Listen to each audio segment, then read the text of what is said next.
For years you have been pounding on that heavy armored door, palms raw, voice hoarse, asking it to open. You plead with prayers, bargains, and promises, everything short of a master key, and the door does not budge. That's because the door isn't opened by pleading. It opens to a code, a pattern of recognition, a frequency match. Tonight, I will teach you how to use sleep, the hypnagogic doorway, that fringe of waking, like a phone line to dial that code. This is not a sermon. This is a practical protocol, a step-by-step method to shift from asking into activation and to use the descent into sleep as the portal of the mind. If you're ready to test the line, type in the comments. I open the portal. Stay with me. I'll guide you through the whole sequence. Most spiritual practice divides into two habits: begging and aligning. Begging treats the world like a vending machine that dispenses favors when you plead long enough. Aligning treats reality like a coded system that responds to compatible signals. In the interpretive framework I'm using, one that borrows language from Gnostic imagery only as metaphor, the monad is the source frequency, the pure signature of origin. The demiurge and the archontes are the low-level gatekeepers, the noise and architecture that obscure the original signal. Say this is your map, not a dogma. Use the map to understand why certain efforts fail and how a better method works. Here's the essential shift: recognition, authority, command. Recognition means waking enough to remember the signature you carry. In sleep terms, it's the small lucidity in hypnagogia where you can notice the falling images and say, I am aware. Authority means moving from petition, please, give me, to ownership. This belongs to me. Command is the concise directive that collapses timelines, a sentence framed as a fact rather than a wish. Those three keys are the cryptographic essentials. Learn to format them correctly, and sleep becomes less like surrender and more like dialing a secure line. Recognition is the tiny awareness that wakes in the half-light. It's the moment the dream image hesitates and you can choose to look. In everyday practice, recognition is similar to the awareness that flips on during a lucid dream. You know you're dreaming. For our purposes, you cultivate that thin lucidity right at the edge of sleep. Authority is cultivated in the body, a felt sense of ownership in the chest, an embodied, this is mine, not a loud mind-based claim. Command is a short, crisp statement pronounced to the field, spoken softly, whispered, or held mentally, structured to report the state, reclaim what's been lost, and issue a clear directive. Now the practical sequence, reworked for sleep. Follow this protocol safely, in a quiet place, at a time when you are rested enough to maintain calm and not prone to panic. Do not attempt this during severe insomnia, psychosis, or without professional guidance if you suffer from unmanaged trauma or psychiatric conditions. If you have a severe sleep disorder or are under psychiatric care, check with your clinician before attempting deep altered state practices. Begin with preparation. The environment matters. Choose a night when you can sleep through the cycle, or a planned nap period when you can lie down in calm. Dim lights, remove screens at least 20 minutes before, avoid caffeine late in the day. Lay down in a comfortable position that you can maintain without fidgeting. Set the intention before you drift. A short sentence like, tonight I test the line, or I open the portal of the mind. Keep it simple. Intent framed with calm beats, frantic resolve, disconnect. This is not dramatic separation, it's a practical disengagement. Close your eyes, breathe slowly and deliberately. Inhale for 4 counts, hold 1, exhale for 6. Do 3 rounds, perform a gentle body scan. Notice your feet, release them, move upward. Calves, knees, thighs, hips, soften. Notice your hands, shoulders, throat, unclench. Don't think about relaxation. Feel it as weight. As you do this, mentally turn attention away from the day's narrative. The trick here is minimal resistance. You do not try to force images away. You simply stop feeding them attention. That creates a drop in cognitive noise, and when noise drops, the line becomes clearer. Descent.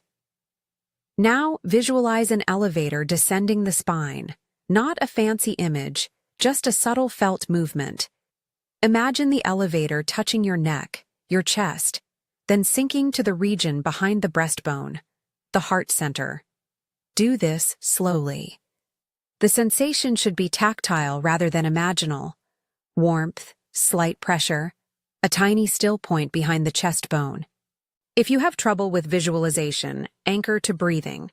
As you exhale, sense the breath collecting at the heart center. As you inhale, let it expand around that point. The goal is a felt descent, a move from head chatter into center. This is not metaphysical poetry. It is a sensoromotor shift designed to move your center of gravity inward, where recognition lives. Resonance. Hold that heart-centered presence. Resist the urge to narrate. Let the felt sense be quiet and wide, no words. In this holding, you are matching a frequency. Think of it as tuning a radio dial. When the static fades and the tone steady, you can send a signal that will be heard. The emotional register should be neither ecstatic nor numbed. Aim for a feeling of calm, soft authority, like someone who knows where the key is and is not desperate to find it. Protocol utterance. Keep this short and composed. You will use 3 parts: a brief report, a reclaiming statement, and a direct command. Here are 3 phrasing options you can choose from depending on whether you want to speak aloud, whisper, or hold it as a mental statement. Option 1, spoken softly, if safe. I am present. I reclaim my alignment. Open the pathway. Allow me to visit the threshold. Option 2, whispered. I am here. I take back what is mine. Let the corridor open. Option 3, mental declarative. Think clearly in 3 crisp beats. Present, reclaim, open. The content matters less than the form. Report, own, command. Make the words short and factual, not pleading. If speaking aloud feels unsafe for sleep or will wake others, favor whispering or the mental version. Release. This is the hardest step for most people. After you send the command, stop listening for the answer. The impulse to watch the line for immediate verification is what breaks the opening. Let go into sleep. Trust that the signal has been transmitted and allow the body to fall. You do not have to stay awake for the whole adventure. In fact, surrender is the channel. If you were deliberately moving into lucid dream, you may maintain a soft thread of awareness and notice images forming. If you fall into ordinary sleep, the pattern you seeded often works in the background and registers as changed dream tone or synchronistic content when you awaken. Either outcome is valid. Here's an optional refinement for timing. Mid-cycle awakenings, such as waking naturally after a full sleep cycle and returning to sleep.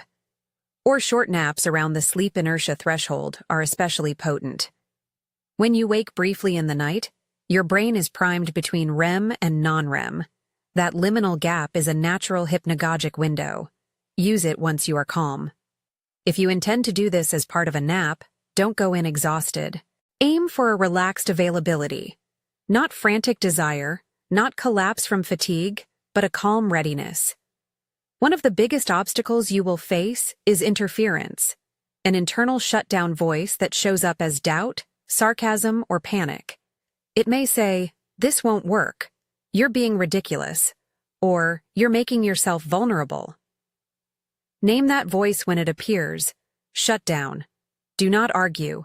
Observe as if it were a weather pattern. That voice often arrives because the line is being touched. The gatekeepers stir. The correct response is cool observation and continued non-engagement. If the voice escalates into anxiety, return to breath and body scan. If it becomes overwhelming over time or triggers severe distress, stop and seek support from a trusted professional. Expect latency. The system does not always respond with fireworks. Sometimes the first trials collapse. Things may feel worse for a short while as old patterns are demolished to clear space. Collapse can look like emotional turbulence, odd coincidences, or subtle disruption of routine. Don't interpret collapse as failure. It is often the precursor to reconfiguration. Echoes are the other common sign: small synchronistic events, repeated imagery, or a dream theme that resonates with the intention. Neutrality is a quieter but profound sign. When the agitation settled into an internal calm, you are likely closer to alignment. Learn to read these. If your life experiences sudden chaos after practice, resist the urge to assume it was the practice's fault. Check your intentions, journal patterns, and continue with gentle care. A short example to illustrate the method without claiming doctrinal proof. In many traditions, stories describe figures who command life and death, such as the account of Jesus and Lazarus. In an interpretive reading, that narrative models an archetype of authority, recognition of life's source, ownership over one's relationship to it, and a decisive command. Using that story as a metaphor, we see a model. The soul recognizes the source, asserts its authority, and issues a precise directive. I am not saying narrative functions as technical evidence. I am saying it provides a functional image to understand the three key dynamic. Practice with modest expectations. Start with short experiments. Try the protocol once or twice a week during a calm evening or as a planned nap. Keep a simple sleep journal. Record the date, the phrasing used, whether you spoke aloud or mental, what you noticed on awakening, dream fragments, odd synchronies, emotional shifts. Over time, patterns will emerge. Measurable signs are subtle. A recurring dream symbol that changes after a protocol.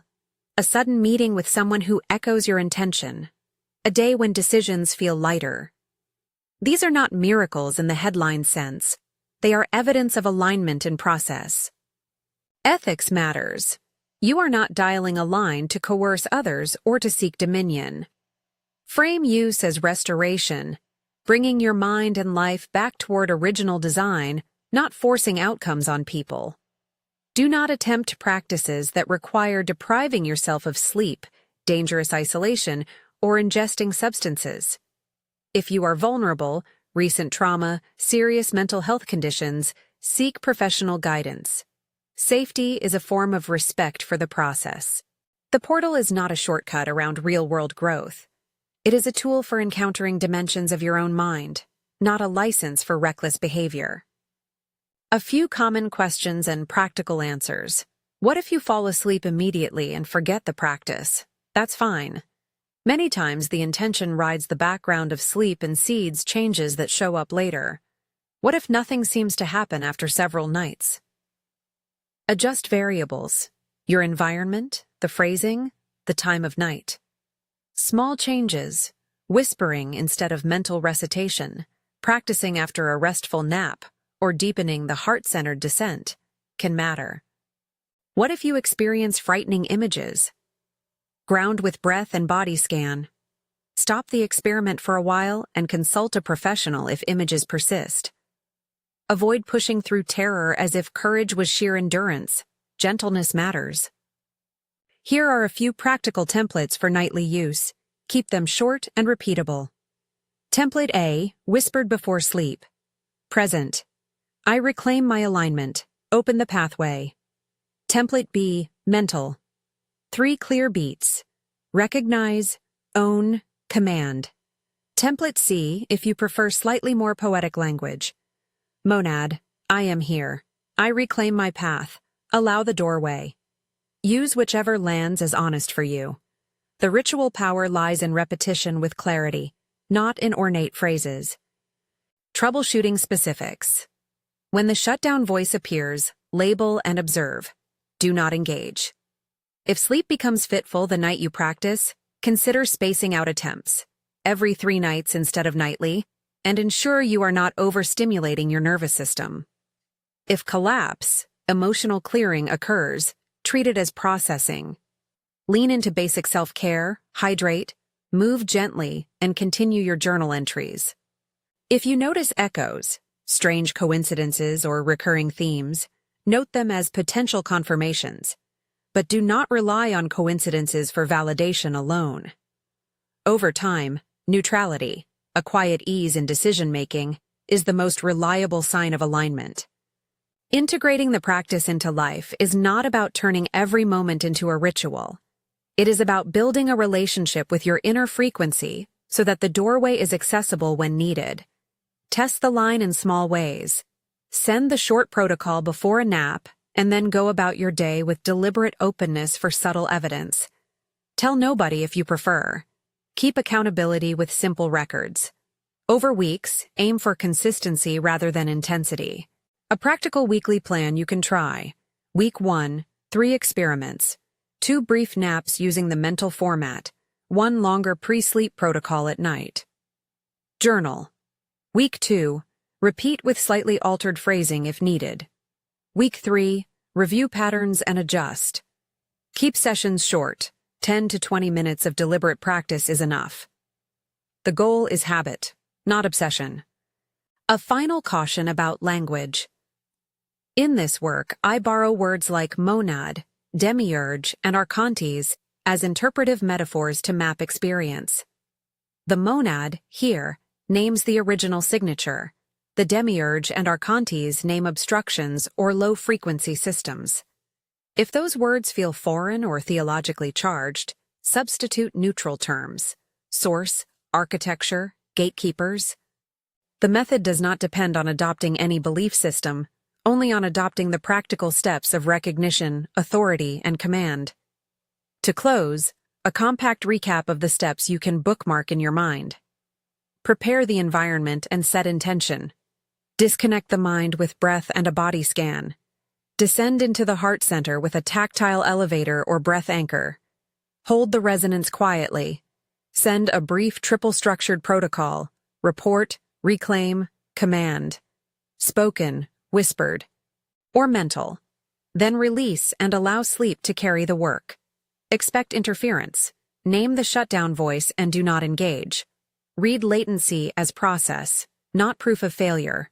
Practice lightly, journal consistently, and honor your mental health boundaries. If you try this tonight, give yourself permission to be curious rather than demanding. The portal of the mind opens in stages, not in immediate spectacle. You are learning a skill. Skill grows with measured repetition, reflection, and compassion. If you want more, subscribe and follow. Next, we'll break down timing windows and sleep cycles, and how to read dream signatures as feedback. Try the protocol, watch for echoes, and report back.